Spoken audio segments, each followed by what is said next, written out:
Hello, busy dads and busy people everywhere. In this short video, I would like to share my thoughts on the 4-count burpee. I want to explain why I think that the 4-count burpee is the single most underrated burpee variation within the entire series of burpees, and why I think that every single one of us as burpee practitioners, regardless of our level, should be training this movement as a regular part of our training practice. So the 4-count burpee, for those of you who don't know, is the original burpee. It's so called because it was named after the sports scientist Dr. Royale Burpee, who created the movement in his PhD thesis submitted to Columbia University in the 1930s. The movement subsequently took real traction in the military, and later on the Marines added the pump, and from there we built out to the Navy SEALs and other kind of more advanced burpee variations, but the 4-count is the original. Okay, for those of you who don't know, the 4-count is a very simple movement. On the first count, you bring your hands to the ground. On the second count, you jump out into plank position. On the third count, you jump your feet back in. On the fourth count, you stand back up, and the rep is complete. Now, there's a widespread perception within the burpee community that 4 counts are only appropriate for beginners, children, old people, those who can't do a pump, and that if you're a really serious burpee practitioner, you really won't spend much of your time training the 4-count. But my friends, what I want to impress on you is that that way of thinking is flawed. It rests on a fallacy, the fallacy of thinking that because a movement is simple, it is only suitable for beginners. That is a flawed way of thinking, because as high volume burpee practitioners, the question that we should be asking when deciding whether or not to program a given movement is not how easy is it to perform 1 rep of this movement.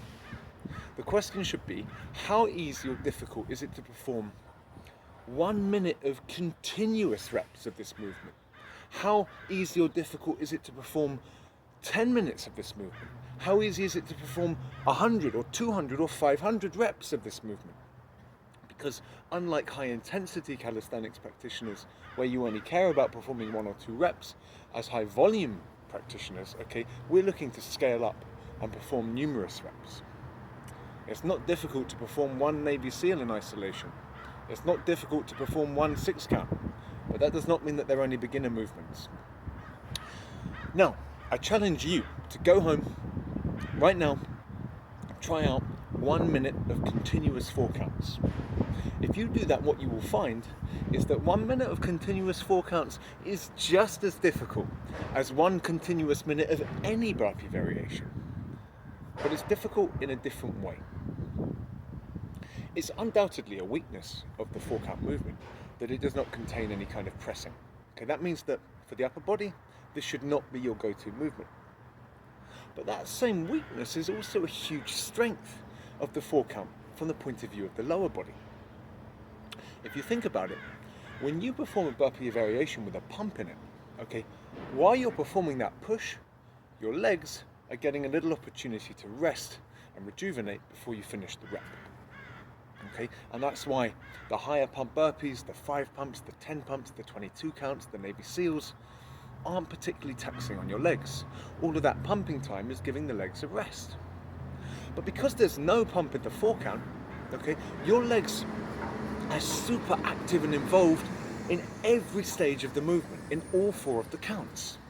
And that means that it's like a pressure cooker for the legs. There's no opportunity for the legs to get any respite within the rep.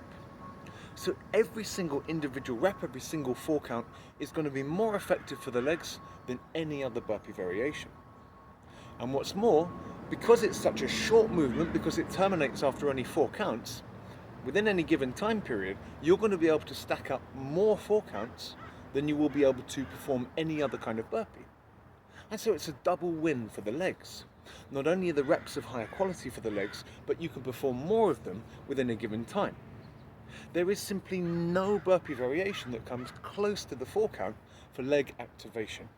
And since you're making such relentless demands on such a major muscle group, that means that for the cardiovascular system as a whole, 4 counts are absolutely grueling.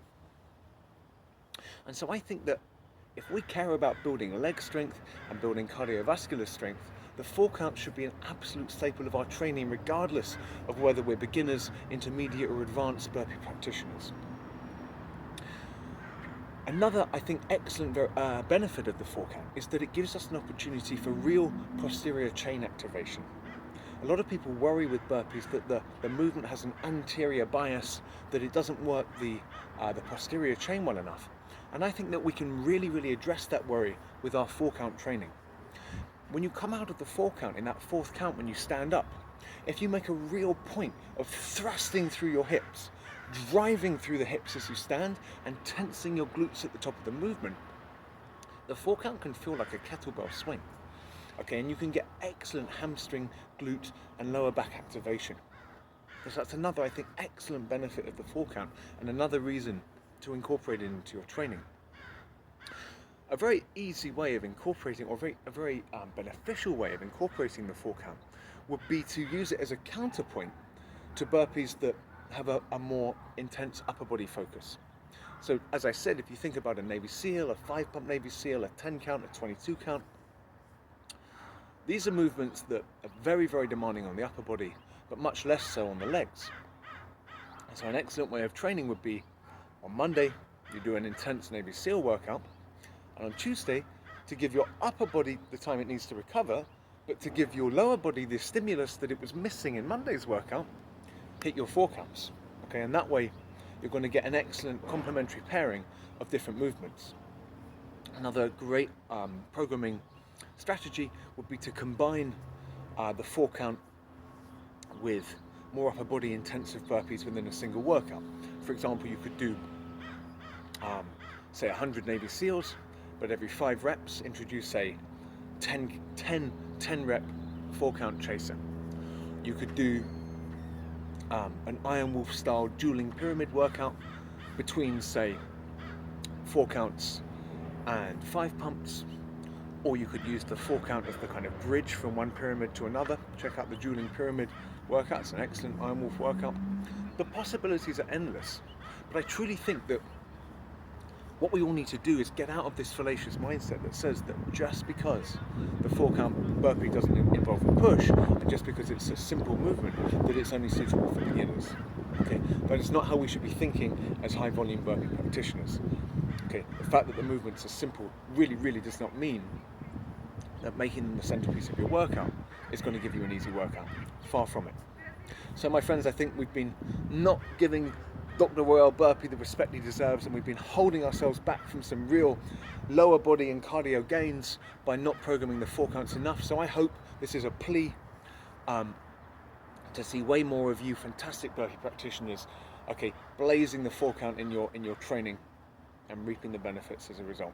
I'm certainly going to be doing that myself, and I hope that this video will inspire some of you to do the same. Take care. That's enough from me.